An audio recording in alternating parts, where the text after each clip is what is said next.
እንግዲህ ጨረቃዎቹ በጓደኞቻቸው ቤት ነው ከች ከች ያሉት። ጨረቃዋ በአሰን ቤት፣ ብሩኬ ደግሞ በፍፄ ቤት ነው የመጡት። ነገሩ እንግዲህ ብሽሽቅም አይነት ይመስላል። የባሰም አለና እንግዲህ ከፊቱ በባሰ ስራ መተንላቸዋል።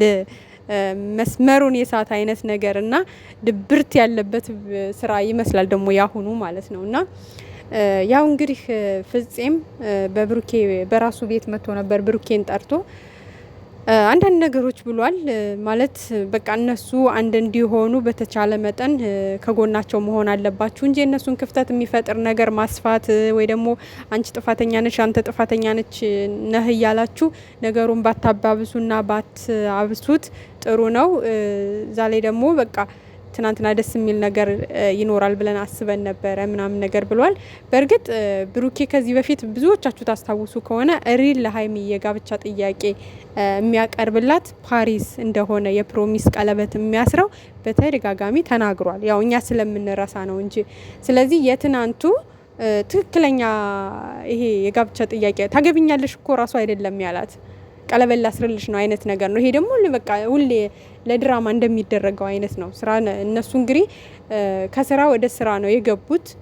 ያው በሚያስጠላ መልኩም ቢሆን ማለት ነው። ምክንያቱም አላቅም ማለት ጊዜው ነው ይመስለኛል። ጊዜውም ነው። ምክንያቱም ሰው ጥሩ ነገር ስለማያይ እነሱ ደግሞ በቃ በመጥፎ ማለት የሆነ መስመር የሳተ ነገር እያያዙ ለምን በተደጋጋሚ እንደሚመጡ ባይገባኝም እንግዲህ ብሩኬን በቃ እኔ ጥሩ ነገር አረኩ ስል ሁልጊዜ ወደ መጥፎ ነገር ነው የሚቀየርብኝ። ይቅርታ ሳትጠይቅ እንዴት ቀለበት ትጠይቃለህ? ምናምን በጣም ብዙ ሰው ሜንሽን እያደረገ ሲናገረኝ ነበረና ይቅርታ ማለት ልጁ የኔ ቢሆን ኑሮሽ ያው ይቅርታ ልጠይቅ እችላለሁ። ግን እዚህ ጋር ልጁ የኔ እንዳልሆነ በቃ ማድረግ ያለብኝ መስዋዕት ከፍዬ ልጁ የኔ እንዳልሆነ ሀቄን አውጥቻለሁ። በምን መልኩ ነው ይቅርታ ልጠይቃት የምችለው? ምናልባትም ሳላማክራት ይሄን ነገር እያደረኩ ስለነበር ካልሆነ በስተቀር ሌላ ይቅርታ የምጠይቅበት መንገድ የለም አይነት ነገር ነው። እንግዲህ ጨረቃዋ በነገራችን ላይ ቤተሰብ እኛ የምናውቀው ማለት ነው ሀይሚና ብሩክ የተጋጩበት ወይም ደግሞ ተመልካች የተቆጣበት ነገር እዩ ከኛ ጋር ሂዳ ትኖራለች ወስኛለሁ ባለው ነው አይደለ? እኛ የማናውቀው ከዛ ሌላ የተጣሉበት ነገር አለ እንዴ? እኔ ግራ ስለገባኝ ነው የምር። ኮሜንት ላይ ብጽፉልኝ ደስ ይለኛል። ያ ነገር ደግሞ ከሽፏል። እሷም አልሄደችም ወደ አዲስ አበባ፣ እውነቱንም ወጥቷል። ስለዚህ ለምንድነው አብረው መሆን ያልቻሉት? ለምንድነው አብረው መቀጠል ያልቻሉት? እና ሌላ ችግር አለ እንደኛ ማናቀው እንዴት ነው? ለምንድነው ማለት አላቅም። የሆነ ህልምም ነው የሚመስለው። የምሬ ነው። በምን ቅስፈት ነው እነሱ እንደዚህ ሀይሚ ከቤት እስከ መውጣት የራሷ ቤት እስከ መከራየት እየደረሰች ነው። እንግዲህ ለደላላ እያፈላለኩ ነው። የሆነ ቤት አግኝቶልኛል። ያን ቤት እንግዲህ ምቹ ነው አይደለም የሚለውን በቪዲዮ እንዲያሳየኝ ጠይቅ ያለው እየጠበቅኩ ነው ያለችው። ለምን እንደዚህ እየሆነ እንዳለ እኔ ሊገባኝ አልቻለም። የምሬን ነው የምላችሁ። እንዴ ይሄማ የሆነ ሰይጣን ውስጥ ገብቶ እየተጫወተ ነው ጨዋታውን። የምሬን ነው የምላችሁ። በእነሱ መካከል ከባድ የሆነ መጥፎ ሰይጣን አለ። በቃ እነሱ አንድ እንዳይሆኑ ሁሌ ጉድጓድ እየቆፈረ የሚሄድ ማለት ነው። በቃ የሆነ እንዴ አሁንማ እኮ በቃ አንድ ወር ራሱ ደስተኛ ሆነው አብረው መቀጠል የማይችሉበት ሁኔታ ነው ያለው የምር። እና በጣም ግራ ነው የሚያጋቡት። ብቻ ብሩኬ ጋም ያለውን ሰምታችኋል። ሀይሚም እንግዲህ ዛሬ በሀሰን ቤት ይሄን የተናገረችው። ሀሰን እንግዲህ ከጎኗ መሆንህ ደስ ይለናል፣ ግን ደግሞ ሀሰን እስኪ አትቸኩል ማለት። በእርግጥ አንተ ማንንም አሰማም፣ መስሚያ ጥጥ ነው። ትክክል ነው ካልክ አልክ፣ ስህተት ነው ካልክ አልክ ነህ። በራስህ ሙድ ያለህ ልጅ ነህ። ግን ደግሞ በኋላ ነገሮቹ የባሰ ዝብርቅርቅርቅ ብለው ማስተካከል እስከሚከብዳችሁ ድረስ ከሚሆኑ ሀሰን እንደውም ማለት ያለብህ በቃ መረጋጋት ከፈለግሽ እዚሁ እናት አባትሽ ቤት ሆነሽ ትንሽ ተረጋጊና ከዛ በኋላ ማውራት ያለባችሁን አውርታችሁ እናንተ ትወስናላችሁ። በማስፈልግሽ ሰዓት በምፈልጊው ነገር ካለ ጠይቂኝ ከጎንሽ ነኝ ብትላት ጥሩ ነው እንጂ አሁን እንሂድና ወደ አዲስ አበባ እቃ እናውጣና ከዛ እኔ ቤት ትሆኛለሽ። አይ እኔ አንተ ቤት አልሆንም፣ እናንተ ሁለታችሁ እንድትጣሉ አልፈልግም በእኔ ምክንያት ስትለው እሺ በቃ ቤት እንፈልጋለን። አሁን ይሄ ምንድነው የሚያስመስለው? እንዲለያዩ የፈለክ ነው እኮ የሚመስለው ሀሰን። አሁን እሺ አንተ እኮ አሁን ሀይሚ ማለት ያለብህ የምር እንደ ሀቁ ማለት ነው። ይሄ አሁን ሳይድ ይዞ ምናምን ሳይሆን እንደ ሀቁ አሁን ልጁ የሱ አይደለችም ተብሏል። በቃ ሌላው ችግር ይሄ ከባዱ ችግር ይሄ ነበር አይደለ? ስለዚህ ይሄ ከባዱ ችግራችሁ ይሄ ነበር። አሁን ደግሞ ይሄ የሱ ልጅ አይደለም ተብላለች፣ ልጁ እንዳልሆነች ይፋ ሆኗል። ስለዚህ ሌላው መቼም ከዚህ የባሰ ችግር አይኖርም። ምናልባት እኛ የማናቀው ጓደኞቻችሁ የማናቀው ችግር ካለ ያን ችግር ደግሞ ተነጋግራችሁ ለመፍታት ሞክሩ። ወይ ደግሞ ለወደፊታችሁ እንደዚህ አይነት ከባድ ስራ ውስጥ አትግቡ። እናንተን የሚያጋጭ እናንተን የሚያጣላ ስራ ውስጥ ሁለታችሁም ላለመግባት ሞክሩ፣ ተነጋገሩ፣ አውሩበት። ወደ ቤታችሁ ወደ አዲስ አበባ አሁን በፊት ላይ ኑ እንሂድ ሲል አልነበረ? የሆነ ሰዓት ላይ እኮ ኑ እንሂድ ወደ አዲስ አበባ እያለ ነበር አይደል? ከቻልክ ሁለቱንም ኑ በቃ ከዚህ ልጅቱ ያንተ እንዳልሆነች አረጋግጠሃል። አሁን እዚህ ምን ትሰራላችሁ? ሁለታችሁም ወደ ቤታችሁ ኑ እንሂድ ብለህ ማምጣት ነው ያለብህ። አይ እንደዛ ደግሞ ሀይሜ እኔ አልሄድም ካለች ደግሞ በቃ እሺ ትንሽ ጊዜ ውሰጅ፣ ተረጋጊ፣ ራስሽን አዳምጪ። ራስሽን ለማዳመጥም ለመረጋጋትም እናት አባት ቤት ቤተሰብ ቤት መሆን ጥሩ ነው። እሺ ትንሽ ተረጋጊ ብለህ እሷን መምከር ነው ያለብህ አይደል? እንጂ ነይ እንሂድና ቃሽን አውጪ እኮ ይሄ እኮ ማርያምን በምን ጎኑ ነው ከጎኑ አሁን አህል ጎበዝ የምንልህ?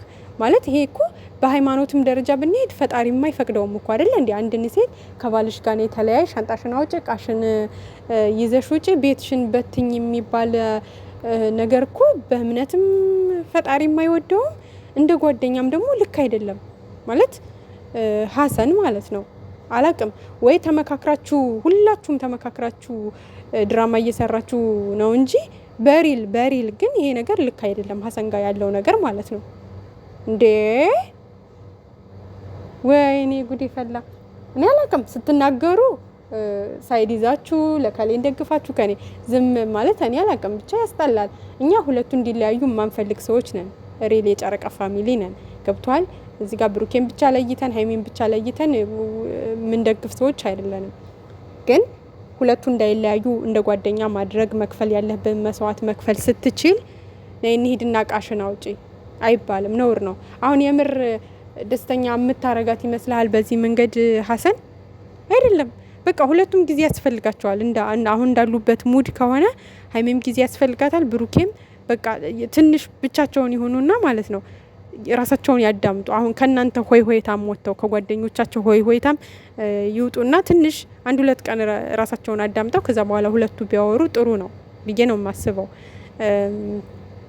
ማለት እኔ እንጃ እኔ አላቅም። ብቻ እኛ ብዙ ነገር መናገርም አንፈልግም እውነት ለመናገር ምክንያቱም የእናንተን አንድነት ስለምንፈልግ ማለት ነው። ግን ደግሞ ይሄ የእናንተ ህይወት ነው። ገብቷቸዋል። እዚህ ጋር ጓደኛም ተመልካችም አይደለም ለእናንተ ህይወት ሊወስንላችሁ የሚችለው። ለምሳሌ እዛ ጋር እንደ ሀይሜን እወዳለሁ ብቻ የምትል ልጅ ሄዳ ሀይሜ እንደዚህ አድርጊ ስላለች እሷ ያንቺን ህይወት አትኖርልሽም። ብሩኬ ደግሞ የሆነ ሰው መጥቶ በውስጥ አንተ እንደዚህ አድርግ በቃ ቢልህ ያ ሰው ያንተን ህይወት አይኖርልህም። የራሳችሁን ህይወት የምትኖሩት ራሳችሁና ራሳችሁ ብቻ ናቸው።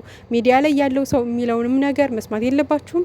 ጓደኞቻቸውም መስማት የለባችሁም። ጥሩ ምክር ከሆነ ለእናንተ የሚጠቅም ከሆነ እንጂ ይሄ ለእናንተ የማይጠቅም እናንተን የሚያለያይ እናንተን የሚያቃርን ነገር የሚናገሩትን ሰዎች ጊዜም ሰጣችሁ ቦታም ሰጣችሁ መስማት የለባችሁም ብዬ ነው የማስበው። ምክንያቱም ይመስለኛል አንዳንዴ ሚዲያ ላይ የሚደረገው ሚዲያ ላይ የሚባለው ነገር እናንተን በጣም የሚረብሻችሁ ይመስለኛል። ምክንያቱም እንደምታዳምጡ እንደምትሰሙ በደንብ እያየንባችሁ ነው። ምክንያቱም ሀይሜም የሆነ ነገር እያለች ነው የኔ ወዳጆች እንደዚህ በዚህ ወጥቶ ማትወዱኝ የምትወዱኝ አይነት ነገር ውስጥ እያለች ነው። ብሩኬም እኔን የምትወዱኝ እንደዚህ እኔን ማትወዱኝ ብዙ አይነት ነገር እንደዚህ እያላችሁ ነው እንደዚህ እየተባልኩ ነው እያለ ነው። እና ይሄ ነገር እናንተን እየረበሻችሁ እናንተን በግል ከመረበሽ አልፎ ህይወታችሁ ላይ ገብቶ በጣም ከባድ አስደንጋጭ የሆነ ነገር እየተጫወተ ነው ያለው ሰይጣን።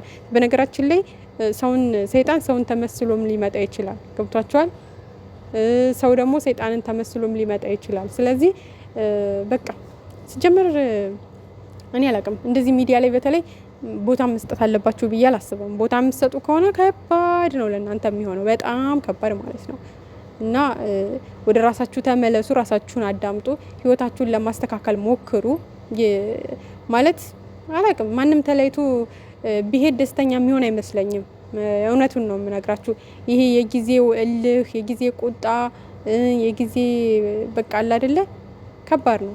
ይሄን ነገር አልፋችሁ እልሃችሁን ትታችሁ ህይወታችሁን ብታስተካክሉ ጥሩ ነው። ለተመልካችም ሰላም ብትሰጡ ጥሩ ነው ብዬ ነው የማስበው። ምክንያቱም እንዴ ከየሆነ ከከባ